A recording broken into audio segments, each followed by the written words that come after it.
CM थी, इसलिए मुझे इजाज़त थी और वो ऐसे सीएम की हैसियत से मेरी एंट्री होती थी। जब ऐसे सीएम मैं नहीं हूँ तो जाहिर है मेंबर भी नहीं हूँ, तो पंजाब असेंबली के अंदर एंट्री फिर स्पीकर साहब का इस्तेकाक है। अस्सलाम वालेकुम दोस्तों, आप देख रहे हैं रिलायबल वर्ल्ड और मैं हूं अंसर सियाल। दोस्तों, आज के हमारे तीन अहम मौजू। एक तो फिरदौस आपा को आज फिर रोका गया है और आजकल वो बहुत ज्यादा खबरों में हैं और ये जो रोका गया है उनको पंजाब असेंबली में एंटर होने से, ये इंटेंशनली रोका गया है और ये प्री प्लान था।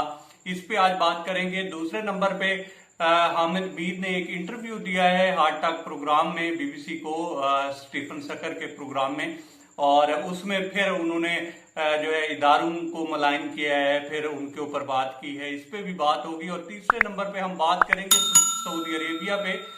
सऊदी अरेबिया ने फिर वहां की जो गवर्नमेंट है, एक मुनाफिकाना पॉलिसी कह लें कि उसके तहत कुछ फलस्तीनी हैं और कुछ जॉर्डन के शहरी हैं जिनको सजा सुनाई है वहां की कोर्ट ने। इसके ऊपर भी बात करेंगे क्योंकि ये भी बहुत बड़ी खबर है। लेकिन दोस्तों, स्टार्ट कर लेते हैं फिरदौस आपा से। आज उनको रोका गया है। आज वो एक तकरीब में आ रही थी, हलफ बर्दारी की एक तकरीब थी और उसमें उनको मदऊ किया गया था। लेकिन अगर सच पूछें दोस्तों तो ये टेस्ट कुछ अच्छा नहीं लगा, क्योंकि अगर ये लोग कहते हैं कि हम चोरों की इज्जत नहीं करते तो हम इनके फैसले का एहतराम करते हैं और हम इसको अप्रिशिएट करते हैं, लेकिन अपनों की तो इज्जत कर लो यार।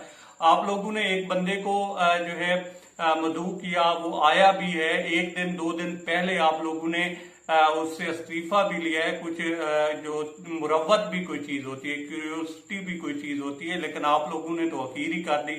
और फिर मैं आपको बताऊं दोस्तों कि ये प्री प्लान था। वहां पे मीडिया को बुलवाया गया और जानबूझकर जैसे किसी को ये दिखाया जाता है कि आपकी औकात क्या है, तो वो दिखाने की कोशिश की गई है। तो ये ओवरऑल कुछ अच्छा मैसेज नहीं है। फिर ये लोग कहते हैं कि हमसे लोग नाराज क्यों हो जाते हैं, और इस तरह की जब बातें होती हैं तो फिर लोगों ने नाराज ही होना है। कुछ मामला लटकाए हुए हैं आप लोगों ने खुद, और फिर उनको जो है आप किसी के ऊपर तो नहीं डाल सकते।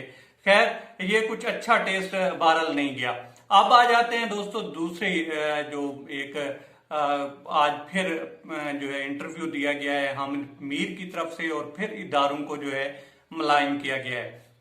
अब वहां पे वो कहते क्या है कि जनाब, मैं तो पाकिस्तान में खुद को गैर महफूज समझता हूं। दूसरे नंबर पे उन्होंने कहा जी कि इमरान खान को मैं ब्लेम नहीं करता, जो मुझे निकाला गया है अपने प्रोग्राम से और अपने इदारे की तरफ से। मुझे लगता है कि इमरान खान जो है वो एक बेबस वजीर आजम है। और तीसरे नंबर पे उन्होंने बात की कि पाकिस्तान जो है सहाफियों के लिए खतरनाक तरीन ममालिक की लिस्ट में शामिल है और पाकिस्तान की कुछ रैंकिंग मजीद जो है वो डाउन हुई है।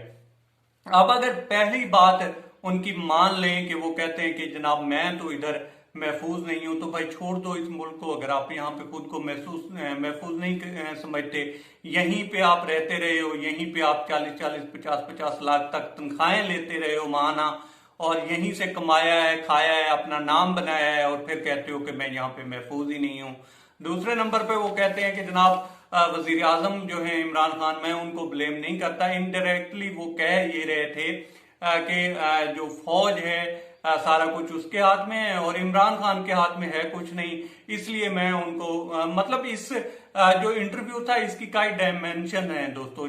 इसका एक जो है हिस्सा उन दोस्तों के लिए है जो कि उर्दू समझते हैं, और एक हिस्सा उनको भी पैगाम देना है जिनके ये चहीते हैं कि जनाब मैं यहाँ पे जो है महफूज भी खुद को नहीं तस्वर करता, और इमरान खान तो कुछ नहीं करते, ये पीछे से फौज करती है। तो एक इस तरह का पैगाम देने की कोशिश की गई है।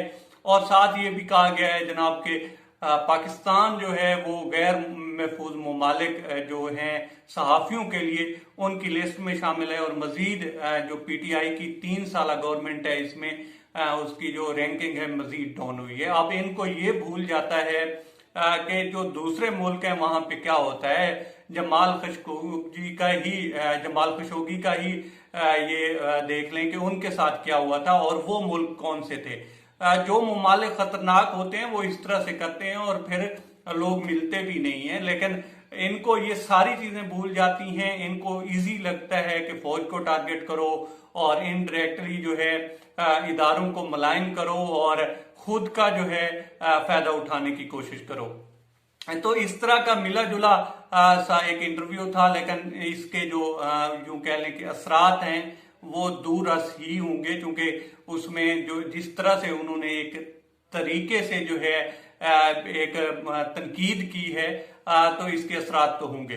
अब आ जाते हैं अपने तीसरे मौजू की तरफ। दोस्तों, आपको याद होगा कि जब 2018 में एक तहरीक यूं समझ लें कि चल पड़ी थी, या एक मूवमेंट जोर पे थी कि इसराइल को तस्लीम करो, तब 69 जो लोग थे वो गिरफ्तार किए गए थे। उसमें कुछ फलस्तीनी थे और कुछ जो हैं वो जॉर्डन के शहरी थे, उनको गिरफ्तार किया गया था। अब वो इसी तरह से 2018 से ही डिटेंशन में थे और अब आकर कोर्ट ने उनके खिलाफ वर्डिक्ट दिया है। अब अल जजीरा ने आज इस खबर को छापा है और ये बहुत बड़ी खबर है कि वहां पे काफी सारों को जो है, किसी को 25 साल, किसी को गैर मुअय्यना मुद्दत के लिए जेल, इस तरह से मुख्तलिफ जो है तरीके से मुख्तलिफ लोगों को जो है वहां पे कैद बोली गई है। अब इनसे कोई पूछे कि भाई जो फलस्तीनियों के खिलाफ इसराइल करता है, उनके शहरी भी आपके मुल्क में रहते हैं, आपने उनके साथ तो कुछ नहीं किया, लेकिन आपको चुभते फलस्तीनी है। और फिर ये लोग कहते हैं कि हमसे मुस्लिम उम्मा की लीडरशिप क्यों ली जाती है। आपने जिसका अलम बुलंद करना है। अब अगर दुनिया जो है और तरफ चल रही है और वो कहते हैं जी जनाब हमास जो है वो एक शिद्दत पसंद तंजीम है और वो ब्लैक लिस्ट है, इसलिए ये लोग उनकी जो है हिमायत क्यों करते थे या उनको बैकडोर जो है सपोर्ट करते थे, इसलिए इनको डिटेंशन में डाल दो, और आपने डाल दिया। लेकिन आपने इसराइल के खिलाफ क्या किया? जो उसने गजा में किया है या बाकी जो मुसलमानों के साथ वो कर रहा है, उसके खिलाफ तो आप बोलते नहीं है। लेकिन आप जब भी चढ़ दौड़ते हैं या आपको जब भी फुर्सत मिलती है, आप फलस्तीनियों पे चढ़ दौड़ते हैं, अपनों पे ही चढ़ दौड़ते हैं और अपनों के खिलाफ ही सजाएं सुनाए जा रहे हैं। तो ये जो बातें हैं, ये समझ से, मेरी समझ से तो बालत आ रहे हैं। और फिर इस पे अगर आप कहेंगे कि हमें लीडरशिप मिले, तो भाई आपको काहे की लीडरशिप मिले? आपने तो इस तरह के काम करने हैं, तो फिर आपको काहे की लीडरशिप मिले? इस पे तो फिर इन्ना लिल्ला ही कहा जा सकता है। जिस तरह से आप कर रहे हैं और फिर आप लीडरशिप भी मांग रहे हैं, इस तरह से लीडरशिप नहीं मिलने वाली। अगर आप मुसलमानों के खिलाफ होकर मुसलमानों से लीडरशिप मांगेंगे तो ये इम्पॉसिबल है। अब तक इतना ही दोस्तों। आप दोस्तों से रिक्वेस्ट है कि आप हमारे चैनल का विजिट करें और अगर आपको हमारे चैनल का कंटेंट पसंद आए तो इसे सब्सक्राइब करें।